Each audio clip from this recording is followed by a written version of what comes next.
16 ao 28. Olha o silêncio, igreja.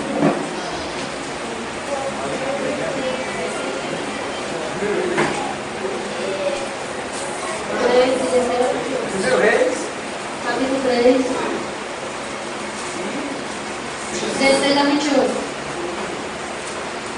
Um sábio verídico. Certo dia, duas prostitutas compareceram diante do rei. Uma delas disse: Ah, meu senhor, esta mulher mora comigo na mesma casa. Eu dei à luz um filho e ela estava comigo na casa. 3 dias depois de nascer o meu filho, esta mulher também deu à luz um filho. Estávamos sozinhas, não havia mais ninguém na casa. Certa noite, esta mulher se deitou sobre o meu filho e ele morreu. Então ela se levantou no meio da noite e pegou meu filho enquanto eu, tua serva, dormia, e pus ao meu lado. E pôs o filho dela morto ao meu lado. Ao levantar-me de madrugada para aumentar meu filho, ele estava morto. Mas quando eu olhei para ele de manhã,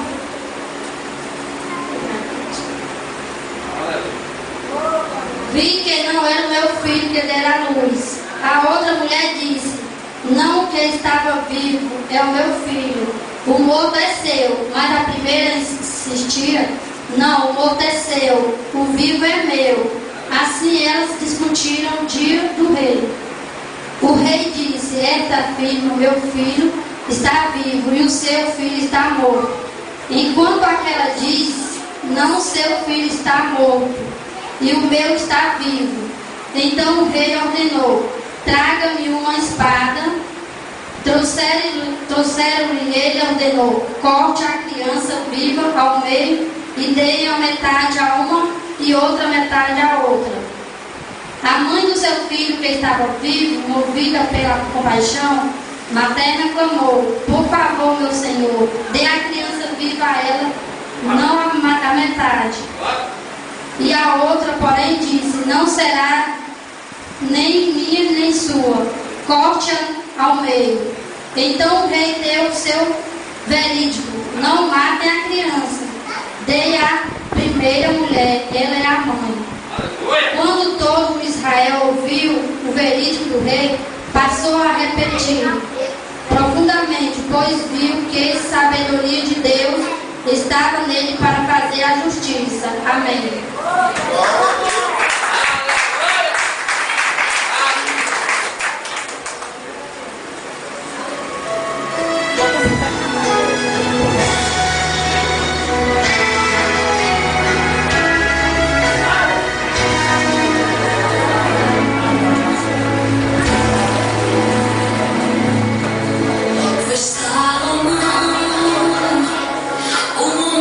Por Deus e escolhido para o céu.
casa.